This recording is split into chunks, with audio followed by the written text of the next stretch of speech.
Hello everyone and welcome. My name is Sommer, and today I'm going to be interviewing one of our very own coaches and published author, Romy Sommer. I hope you enjoy. My name is Romy Sommer, and I am a hybrid romance author, meaning that I am published both traditionally I'm published by HarperCollins London, and also I am self-published. And I live in Johannesburg, South Africa, where I used to work in the film industry and in film television advertising before I started writing. And now I'm lucky enough to work full-time as a writing coach. I've been with Now Novels since the end of 2018, I think it is. And yes, so now I get to work as a writing coach and write novels full-time, which is just wonderful. It's the best job you can do in the world. Wonderful, amazing. And what is your role at Now Novel? I work as a writing coach, which means I have one-on-one coaching clients that I work alongside as they write their novels.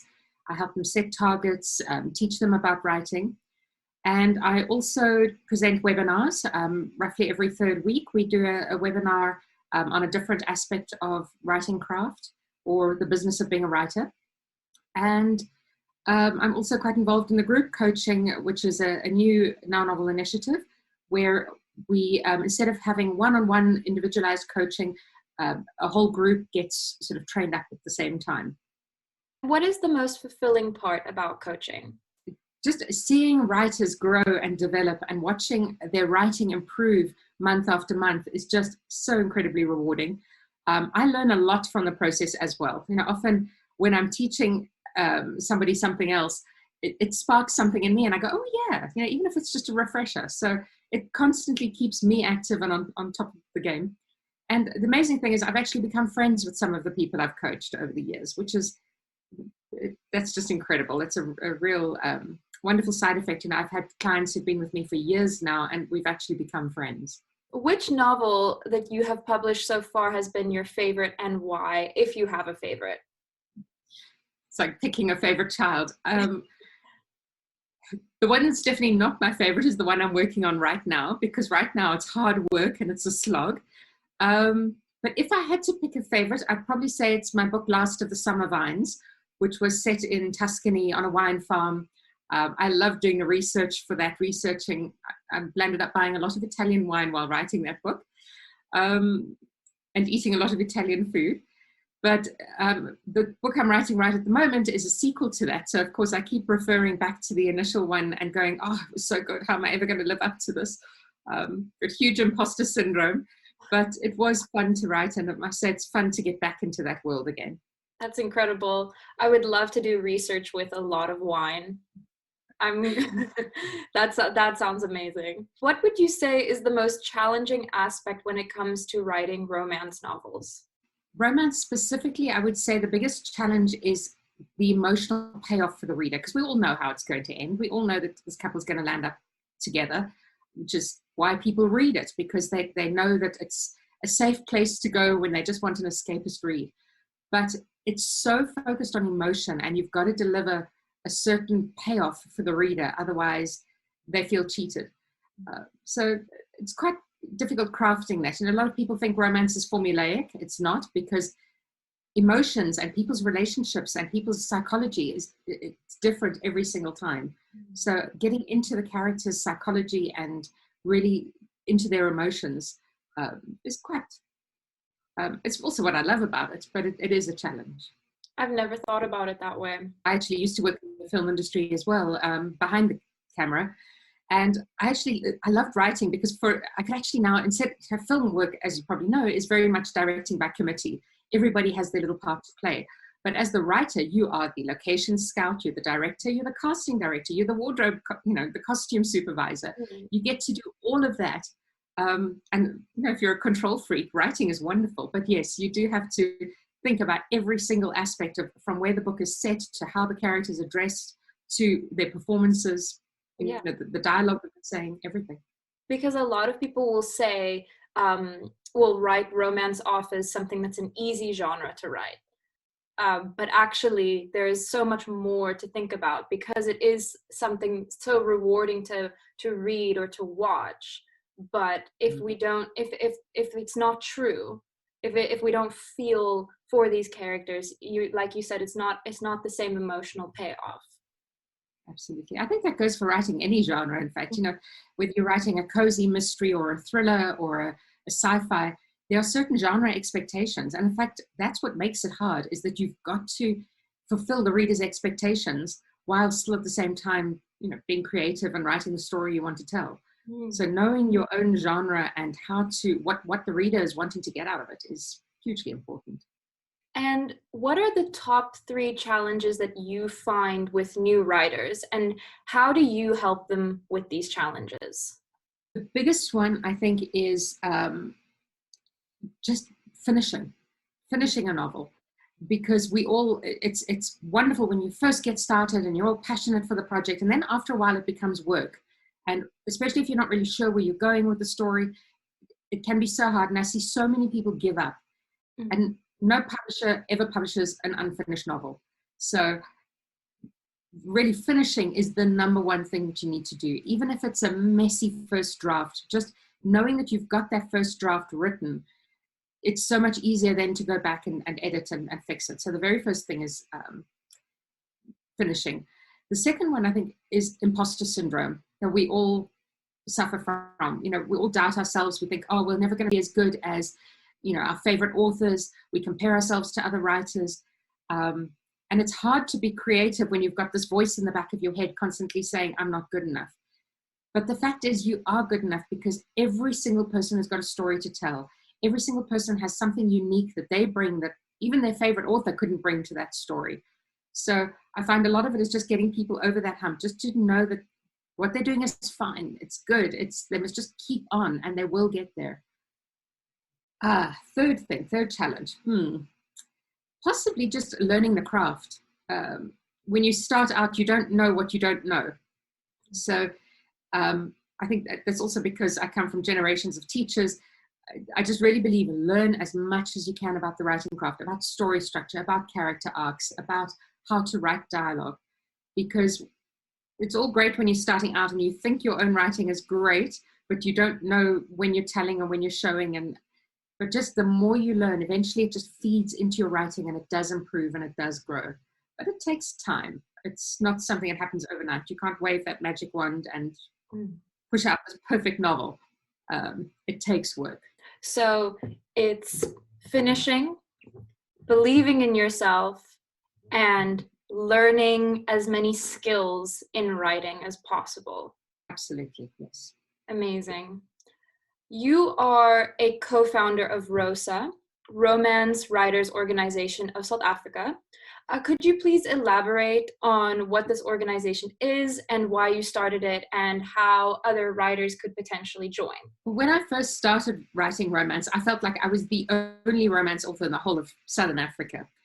And I used to sit on Google and just type in Romance Writers South Africa, and slowly started connecting with people. We formed a Yahoo group back in the days of Yahoo groups. I think that was probably around about 2009-ish. And slowly this little core group grew bigger and bigger, until the point where in 2014 we decided we wanted to have a conference. But in order to have a conference, we needed a bank account. So we thought, well, let's go legit. Let's make this a proper organization. So I registered ROSA as a nonprofit organization in South Africa, and we opened a bank account, and we had our first conference. And it's just grown from there. We've had I think annual conferences now for 7 years. We've grown from a core group of about 10 or 15 members to over 120 members, I think, at the moment. And it's just phenomenal.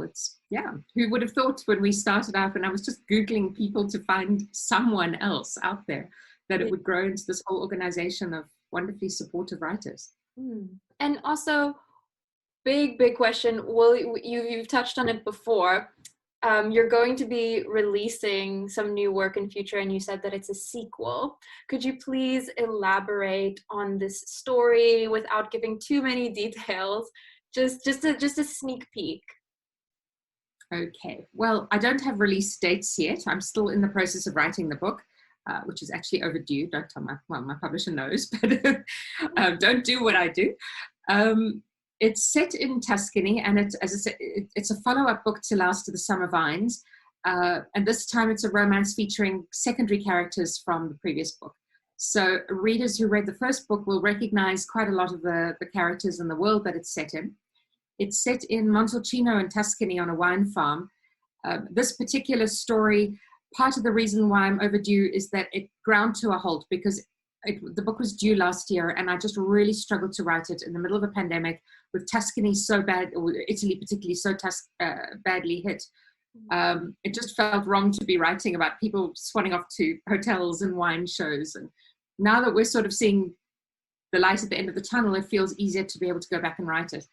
But effectively, it's about a wine farm that's in trouble, and a woman from London, from the investment banking firm, gets sent out to come and investigate what's happening at this wine farm. And of course, she meets the son and heir of the wine farm, who is, you know, the typical playboy that you see in romance novels. And of course, up against this beautiful backdrop of, you know, lots of Italian red wine and beautiful sunshine and amazing landscape, they get to have their love story. Mm. Beautiful, so sweet. Have you ever been to Italy? I have, and I must say, I love it. I would love to go back. There's just so many parts of Italy I haven't yet managed to explore. I must say, for me, the best thing was forget about all the tourist sites and, you know, going to see some of the tourists, obviously the bigger tourist sites, but I'm not a big one for standing in queues to go and see a national monument or a piece of art. For me, just sitting in a cafe and watching the world go by and eating Italian food. I must say, I did eat my way across Italy. Yeah, that was just the best part of the experience. Seeing, you know, looking at watching people and just absorbing the culture and the vibe, and it was incredible. I can tell you have as a romance novelist, you probably have a very romantic view of life.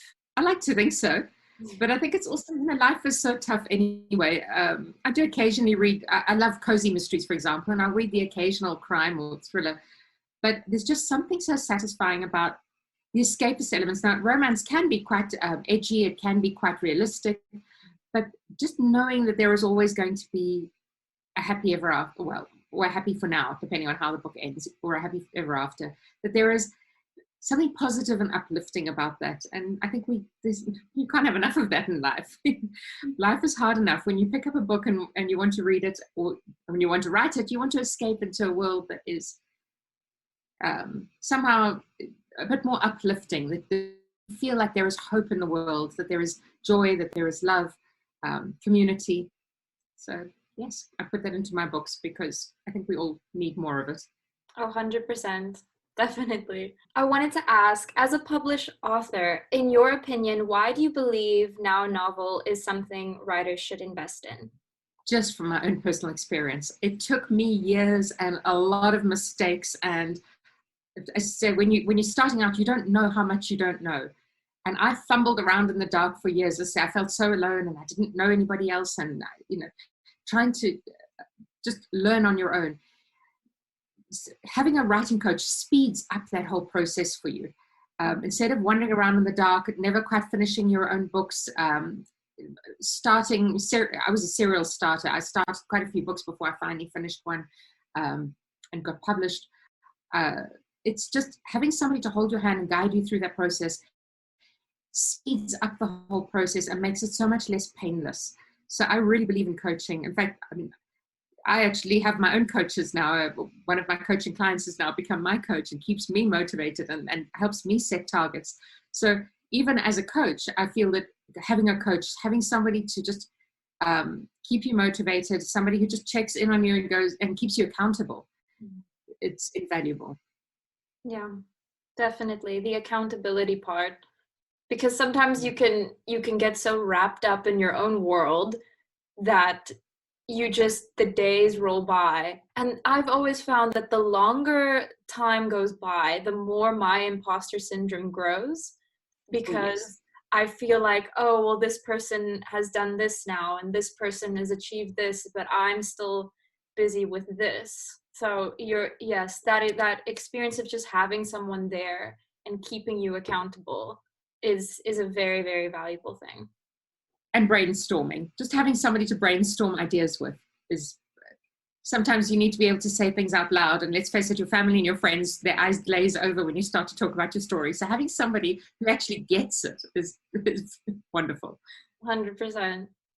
Thank you so much for taking the time today to speak to me. Pleasure. Thank you for this chat.